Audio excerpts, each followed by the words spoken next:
in the world. And let's just go back to the NHS for a second, because when we go to a doctor, we go to have our health restored. Yep. Somehow we feel we've lost our health, so we go to a doctor believing that they know about health. But unfortunately, in the whole of the time they spend at medical school, they don't study health. It's not a subject they study. And if you ask a doctor, do you advise on health?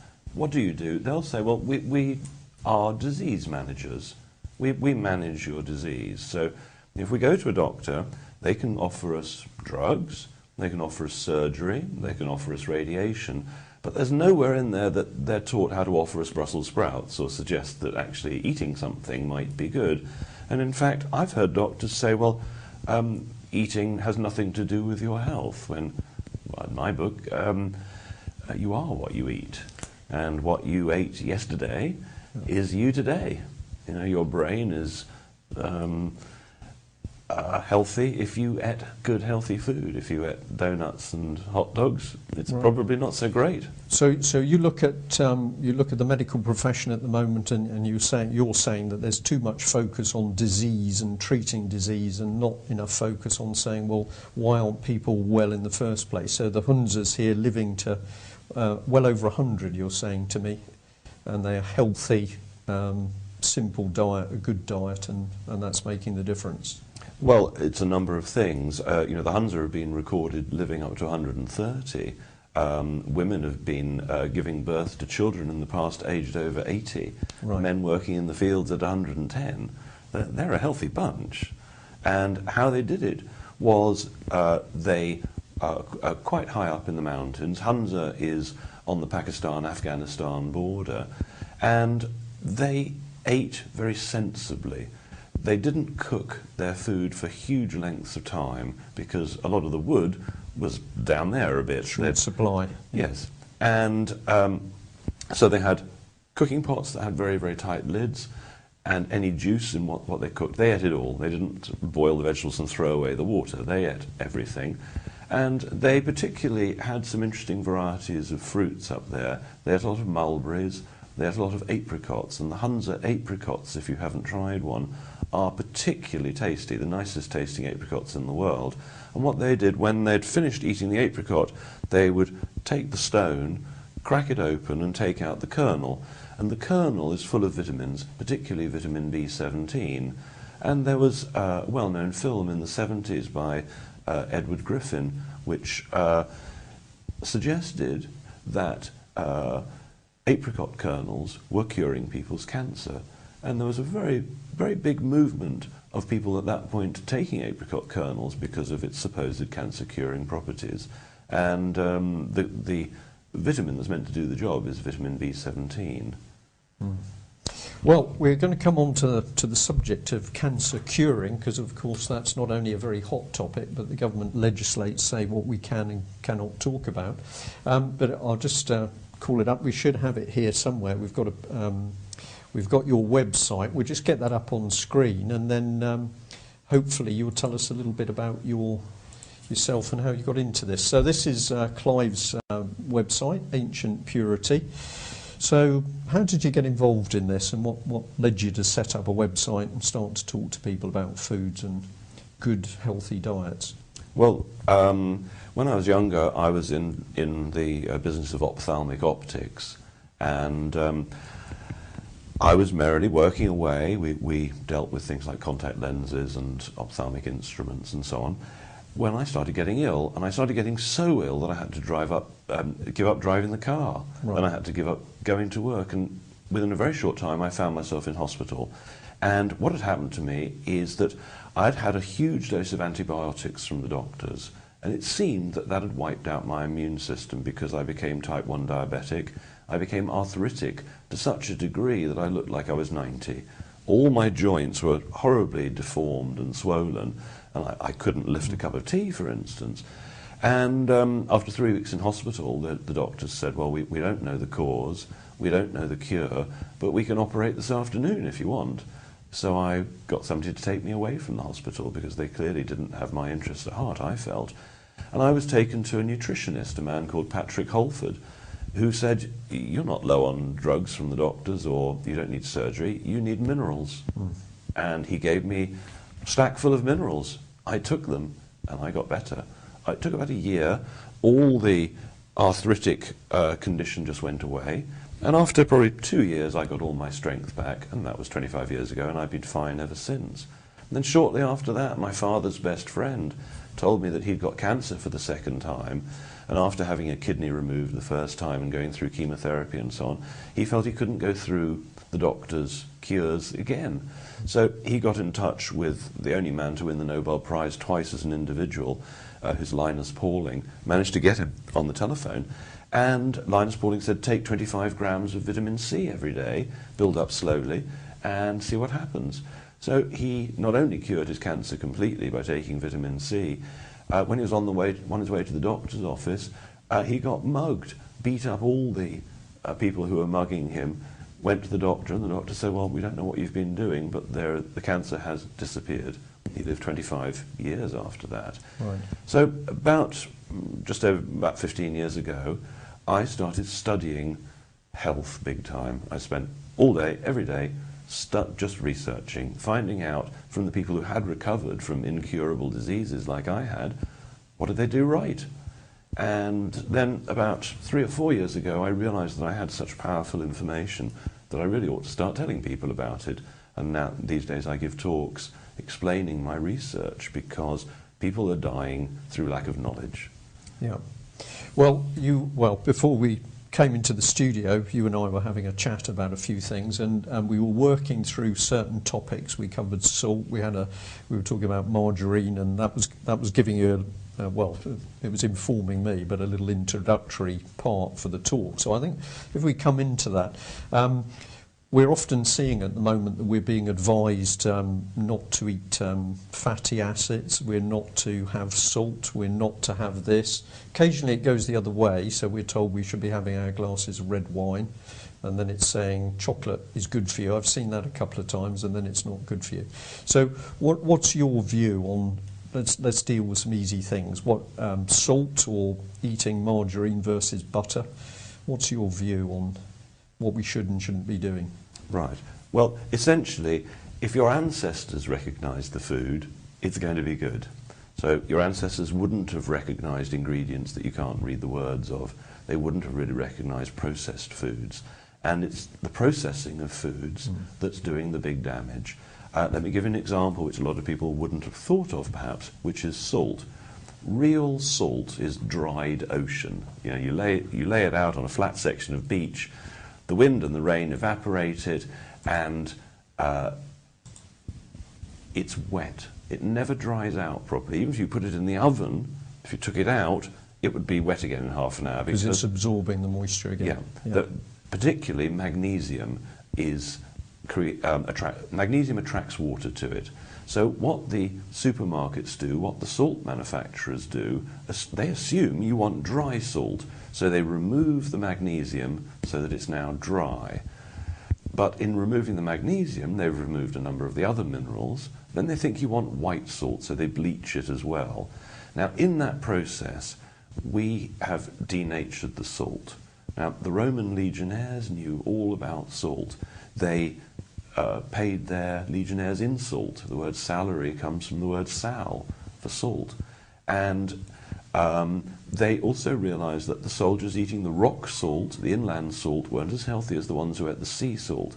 Now, as we know, inland salt, rock salt, is dry, which is indicative right away that the magnesium, or a large proportion of it, has been washed away. Right. So we just had sorry to interject there, we had a slide here showing a couple of young lads dealing with sea salt. If we just bring that up on screen, if we can, Mike. Oh, so, thank you. Yeah.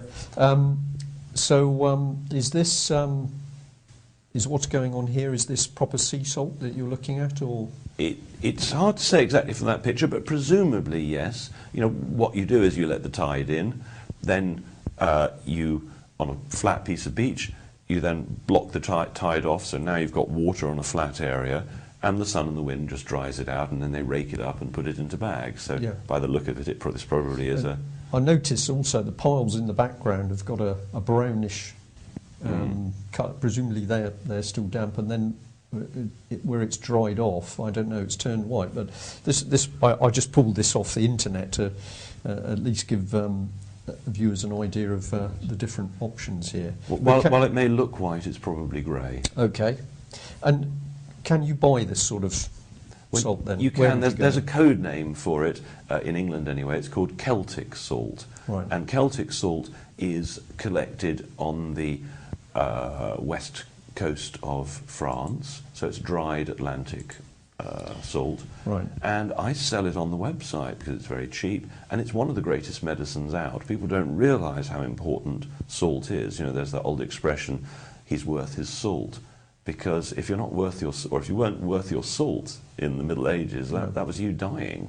It's an amazing thing, isn't it? You're telling us here something very, very simple, that somebody was paid in salt, and now we've got to the stage where we're just being warned against it. And as you say, why is there the sudden change? Well, when I became ill 25 years ago, I became diabetic, type 1 diabetic, and they told me, you have to give up salt or cut down dramatically. So I did exactly what they said, because at that point I thought doctors knew it all.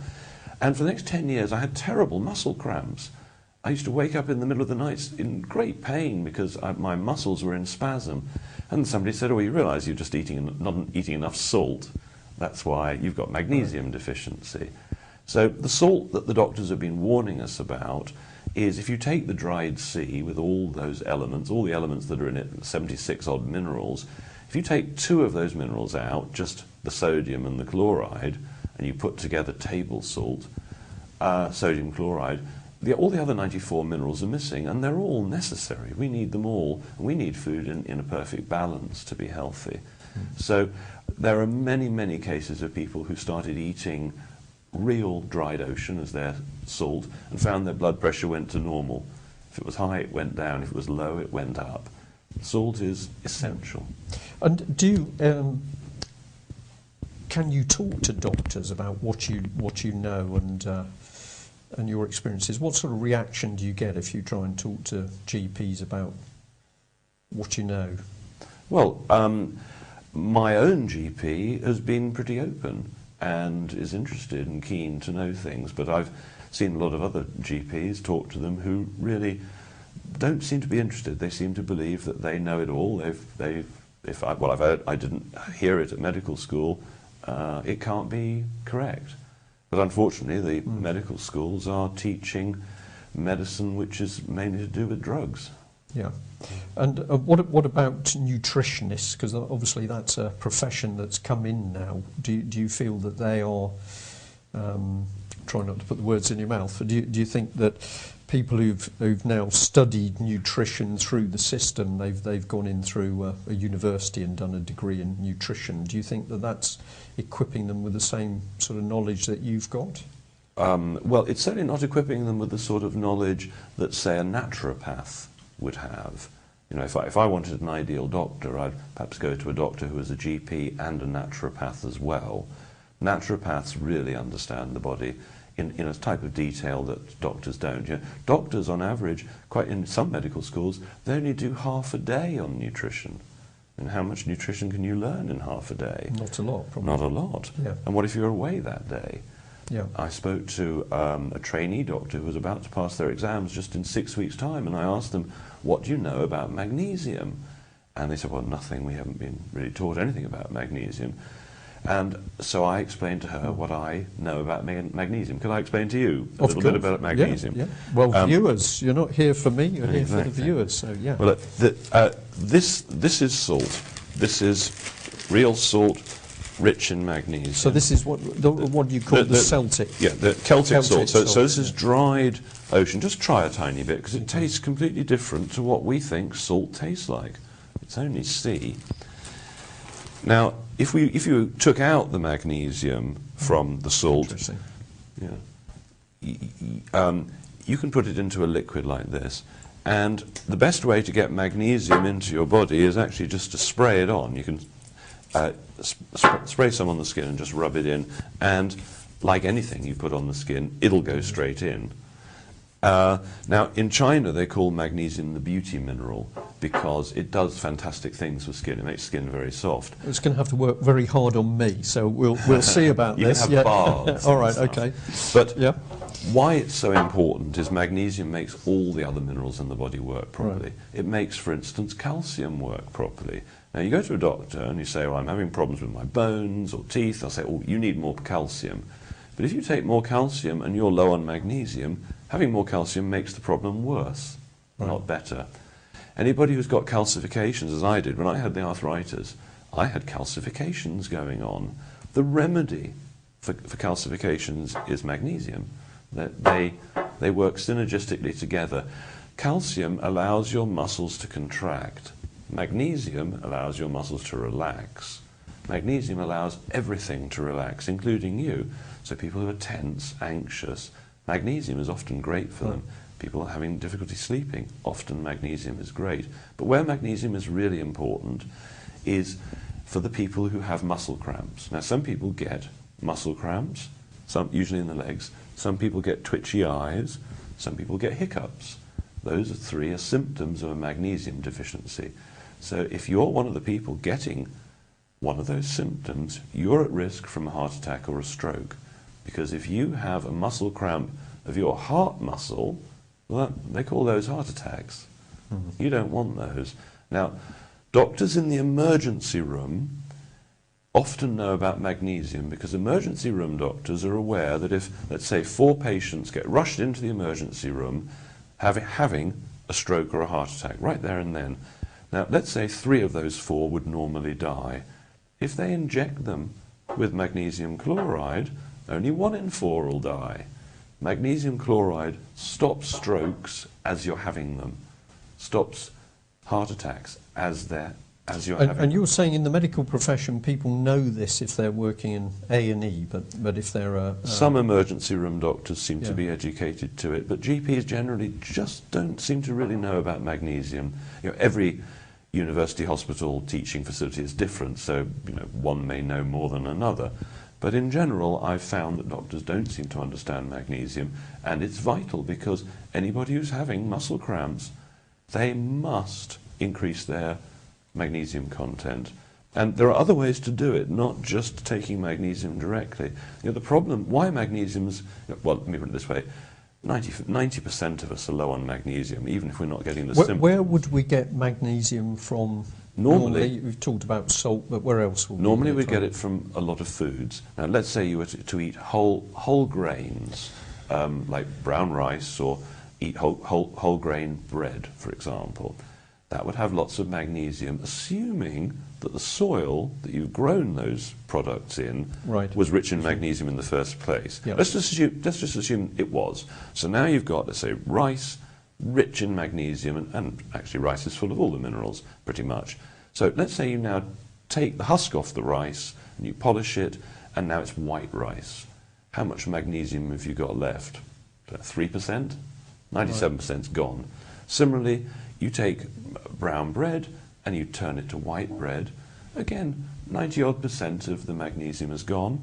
So white flour that you've made pasta with, white flour that you've made pizza with, that you've made biscuits, cakes, white flour's got almost all the magnesium missing. So you've got a very unbalanced food. So we've come back here to looking at the processing of food, so big manufacturing, big products, instead of products being taken locally. They're being processed, and then we don't have the nutrients that we should have in them. Yeah. And you mentioned soya here. We've got a picture of not a very exciting picture, but it's a picture of soya growing. And this is something that you've got some reservations about. We're normally told this is good for us. Get on to soya products instead of meat, or what do you think about soya? Well, there were 2 products brought out by Monsanto in America. One of them was margarine, which was originally grey. Well, margarine is grey. They colour it pink. They used to colour it pink in America the first 2 years. They also brought out soya. Now, many cultures have eaten soya over the years. The Chinese, the Koreans, the Japanese, they ate soya, but they always processed it in a sensible way. They fermented the soya to make soy sauce and so on, and they treated soya with, actually, funnily enough, magnesium chloride to make tofu. They always processed it, but Monsanto said it's fine for humans to eat. And in fact, it's a health food, it's really good for you. The problem is that it has an estrogen mimic in it. So when women in particular take soya, they're messing up their estrogen hormones. And all the other hormones now get messed up as a result. And all you've got to look is the most famous person who made soya products, the ones that are still in all the supermarkets now, was Linda McCartney. Now, she's dead. She died horribly young, and I fear she may have been eating the products. You know, if you're going to eat soya, unprocessed soya, you know, one meal a week, okay, maybe if you have to. But people, you know, a lot of vegetarians rely on soya as their alternative to meat and fish. We're seeing more and more publicity, aren't we? And the main supermarkets now have sections where they've got soya products, and people are slowly but surely being directed to those sections, or they're becoming more attractive if you're going past them. So, well, it's cheap. You know, soya is one of the cheapest things in the world now. Right. You know, most oil that says, let's say, vegetable oil, that's likely to be soya. They say that 98% of all soya is GM modified now. So how can you tell if your soya product is genetically modified or not? You can't trust it anymore. You don't know. But soya is getting really iniquitous. If you look at a packet of wholemeal bread, you know, Hovis or King's Mill or whatever they are, almost all of them now, instead of being 100% whole wheat like they used to, now it says 43% soya flour. And so our bread has been infiltrated with soya, and soya is just not a good human food, particularly for women. Right. And what's another thing? We get on to fats and cholesterol and cut your cholesterol. There's some fairly powerful adverts going on TV at the moment, I think.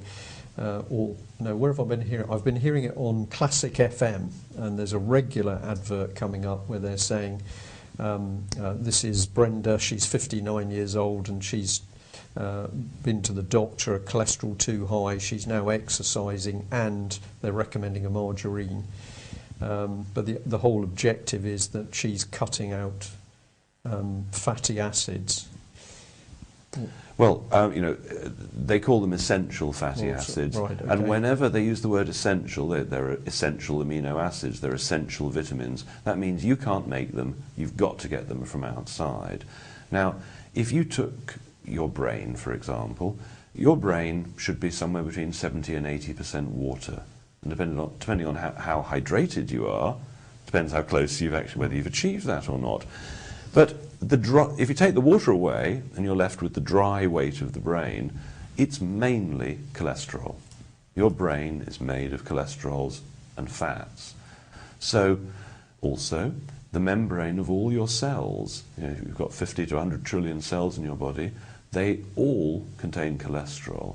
Now, so what if you go on a low cholesterol diet? And remember, our ancestors never ate low cholesterol. Our ancestors ate all the rich foods. You know, we're told, let's say milk, for example, we're told skimmed milk is good. However, the whole word the cream might be a giveaway that actually it's the full-fat cream that's good. You know, the reason it's called the cream is it's the best, and it still is, despite what they're telling us. So I've had people who've, after coming to my talks, because I give talks explaining this sort of stuff, I usually suggest that anybody who's got Alzheimer's should start eating high cholesterol food, particularly coconut oil. Now, I recommend that everybody with Alzheimer's eats 6 tablespoonfuls of coconut oil every day, if they can possibly do it. And it might sound a lot, but you can cook with it. It's the only oil that doesn't degrade with heat. Very, very important to understand that. You can cook with it and it won't degrade. You can eat it straight off the spoon if you happen to like the taste of it. You could add it to soups, you could add it to stews, you could add it to most things. It's quite versatile. And I've had people say things like this, well, I couldn't get my mum to eat 6 tablespoonfuls. It was too much, but I could persuade her to eat 3 or 4. And I've had people say, well, look, for the last 2 years, it's been impossible for me to speak on the phone to my mum. She just can't. Alzheimer's is too bad. 6 weeks on coconut oil, she's speaking on the phone to mum again. That's reversing 2 years of Alzheimer's, if I'm calculating this right, in 6 weeks. Yeah. That's extraordinary. If I was challenging here and say,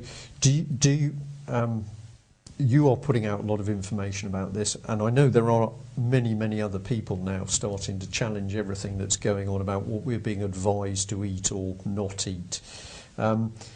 Organisation like the Alzheimer's Society, are they picking up on these things, or are they too frightened? Are they too much in the mould to go near it? Do you know whether they're starting to look at alternative remedies? Well, the problems with charities is that they're self-interested. You know, if they cure everybody, they haven't got a job anymore. I went into my local Alzheimer's Society and said, coconut oil, check it out. It's on YouTube. You put Alzheimer's and coconut oil onto YouTube, dozens and dozens of people who'll stand up and said, it was horrible when I had Alzheimer's. I couldn't think straight.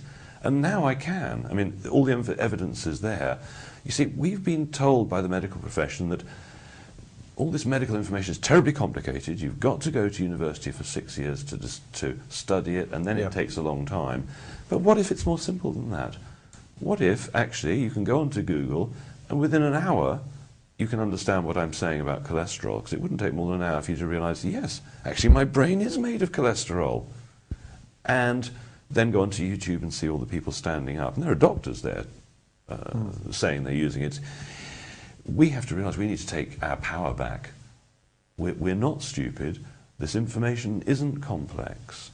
On the basis that generations and families were able to teach each other what was the right thing to eat and how to cook it and how to be safe and which mushroom to pick. We've been taught all that, and it's probably in our genes as well as to how to do it. Now all of a sudden we've got a state telling us. Is this the issue? Is something happening here where we've got the state now starting to intervene? Well, the state's definitely intervening. I'm hearing cases of people who say, well, you know, my son, daughter has got cancer, and I want to treat it with alternative treatments. And I'm hearing that the NHS, the doctors have the power to say, well, you're clearly mentally unstable if you don't want your children to have chemotherapy, and therefore we're going to take your children away and give them chemotherapy whether you like it or not, which is barbaric, because they're assuming that they're right. And anybody who looks into natural cures for cancer, for instance, will see that there are an awful lot of people out there, hundreds of thousands, who are on the internet saying, I had cancer, here are the pictures, isn't it horrible, now I'm fine. Yeah. Well, we just very quickly took slide off the internet here. This is, for those people who don't know, the Cancer Act 1939. It's a pretty draconian act. No person shall take any part in the publication of any advertisement containing an offer to treat any person for cancer, or to prescribe any remedy, therefore, or to give any advice in connection with the treatment. And then it goes on to say that you can be fined and imprisoned. So it's very draconian. You're not allowed to offer, none of us are allowed to offer cancer treatment. The only people who can talk about this apparently are the big pharmaceuticals. And as you say, if you investigate yourself, the internet is a wonderful vehicle in many ways, because we can see people speaking out on this issue. So on this programme, what can we say? We've just shown you what the law says. It's up to you to do your research and decide what you feel is beneficial to you and why. But there's lots of information out there. You mentioned iodine, I think, at one point, and saying how that had also been used to, as a cure for various things. Well, doctors 100 years ago, if they couldn't figure out what to do, it was common practice to give iodine. Right. You know, if you couldn't work it out, iodine almost always works. And iodine's ludicrously cheap. I mean, I've got a bottle of it here. Well, I was going to... You've got a bottle, I've got a slide here of a tiny bit of iodine on with its wonderful purpley colour. So a tiny bottle, this tiny bottle here, it's only 50 ml. There's enough in there for 16 months. Right. And it's ridiculously cheap. a year's supply is about £15. Right. It's very, very cheap. And what would this be doing for you? Well, what iodine does is it makes the thyroid work properly. There is a thyroid epidemic out there. Lots of people are on thyroxine from the doctors. But 100 years ago, 80 years ago, the doctors, before thyroxine, used to give you iodine. And how they'd know how much to give and what and when to stop was they'd take your temperature. If you take your temperature about 3-5 minutes after you've got out of bed, after you've sort of shaken off the heat of the bed, take your temperature. If it's 1 degree lower than normal, then that's indicative you've got a thyroid problem. The thyroid regulates your body temperature. So people who've got very cold hands and feet, chances are they may have a low thyroid function. People who are losing the outside of their eyebrows, that's low iodine.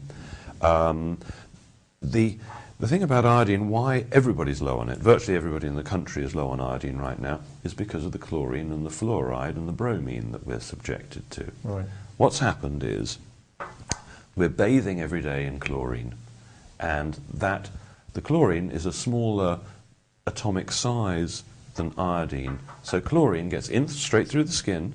So when you're bathing or having a shower, it goes straight in and it displaces iodine. So now your hormones are being made of chlorine instead of iodine. Brush your teeth in fluoride, same thing happens. You're now making fluoride-based hormones. Let me give you a quick history of halogens. Okay, World War I, they gave the troops bromine in their tea to make them docile and stop them getting horny. The poison gas of choice in World War I was chlorine. They gassed you with chlorine.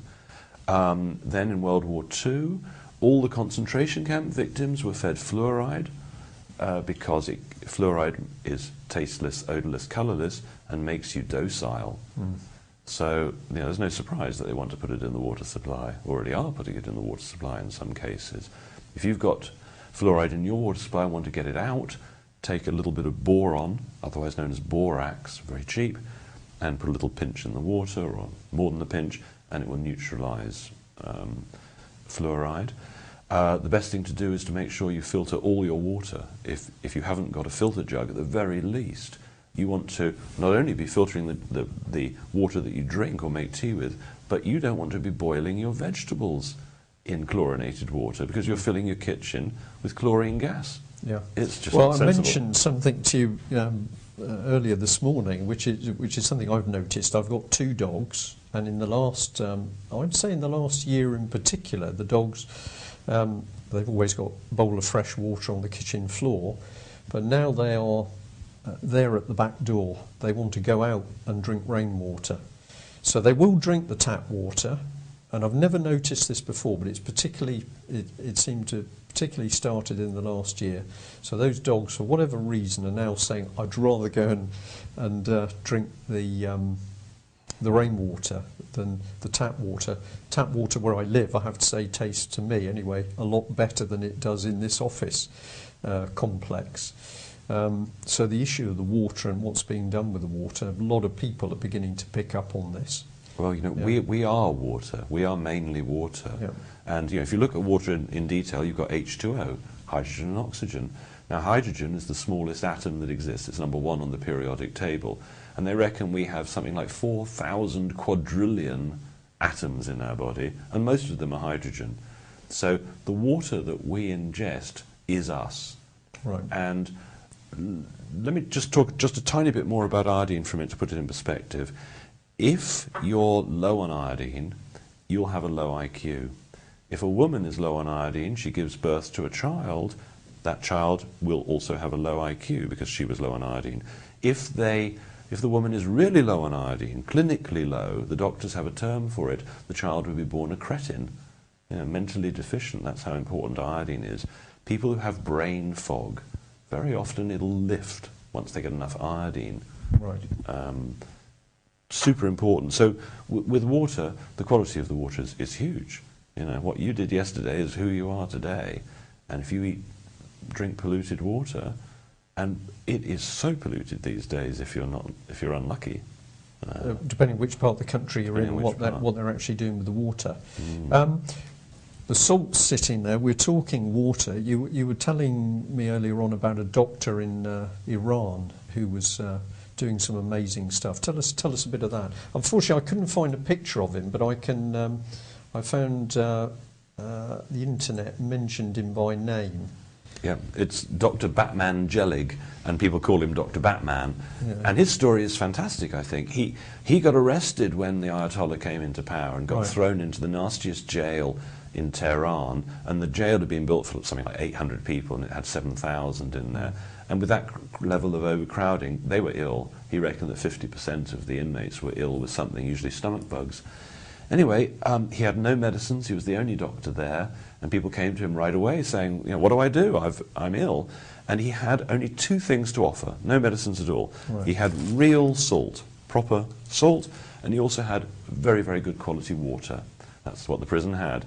And lacking anything else to do, he was desperate. He had to say something to these poor guys. So he said, drink as much water as you can, eat loads of salt with everything. And people started getting better. People with high blood pressure found their blood pressure normalized and so on. So after 15 months in the jail, they said, "We made a mistake, you can go."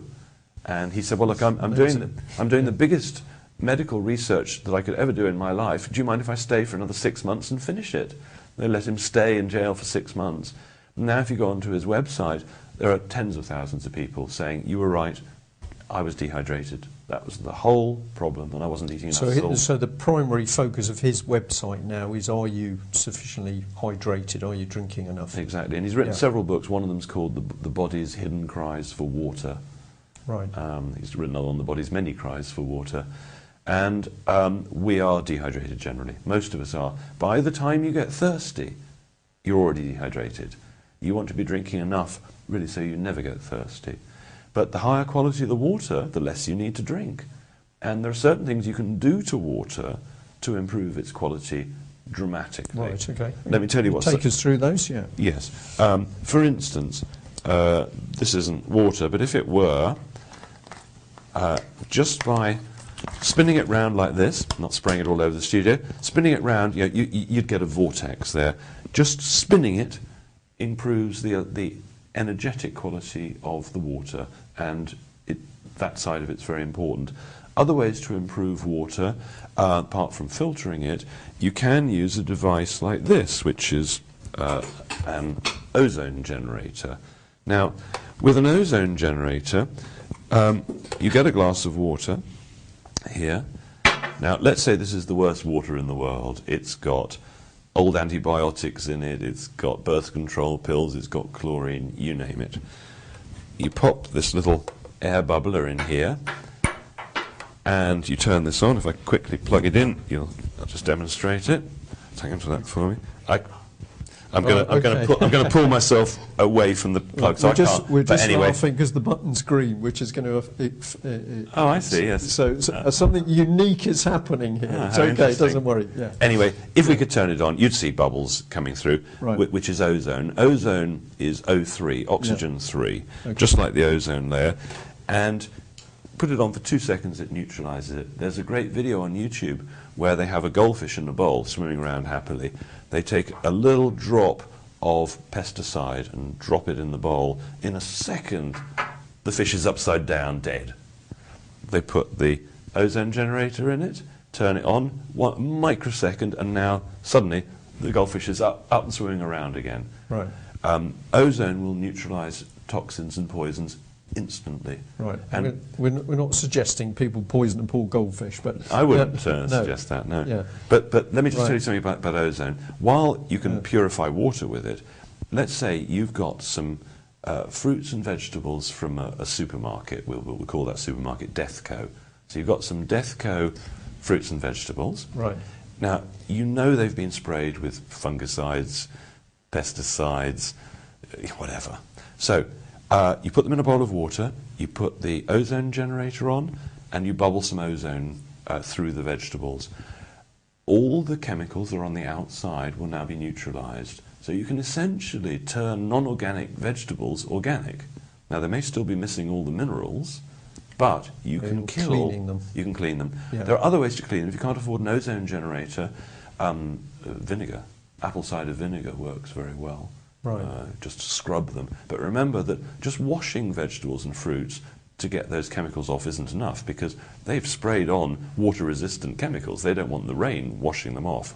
So if they have been sprayed, just washing is unlikely to get most of the bad stuff off. You've got Right. to do more.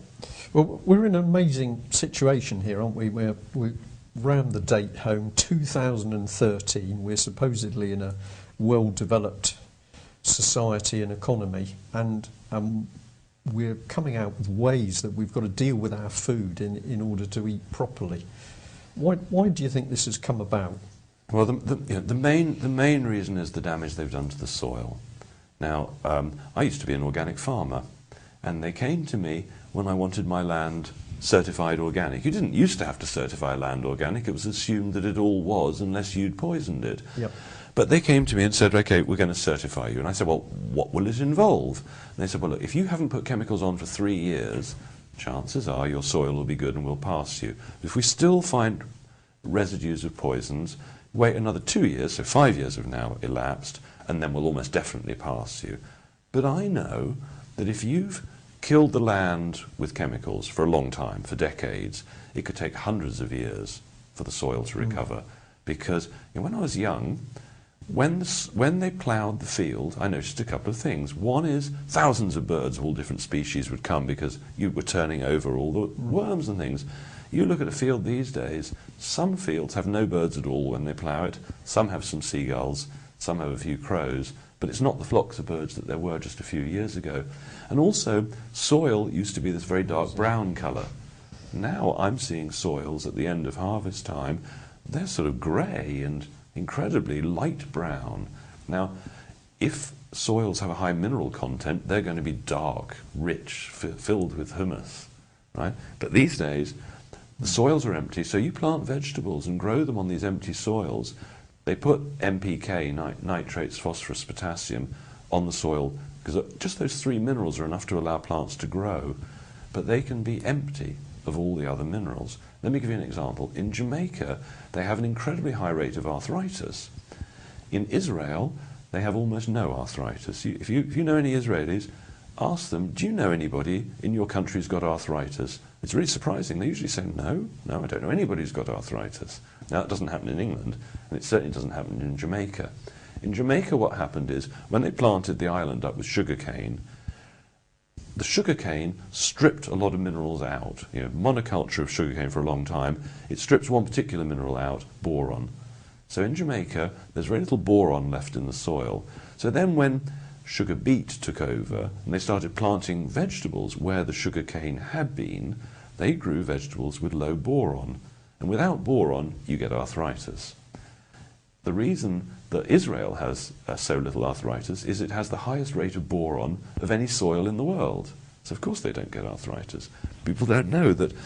Does the NHS, in the broadest sense, do they do any research into this sort of stuff, or is it just completely ignored? Well, unfortunately, what the NHS don't appear to study are 2 subjects. They don't study causes, and they don't study cures. I mean, can you think of a cure for anything that the pharmaceutical industry has cured ever? You think of one cure?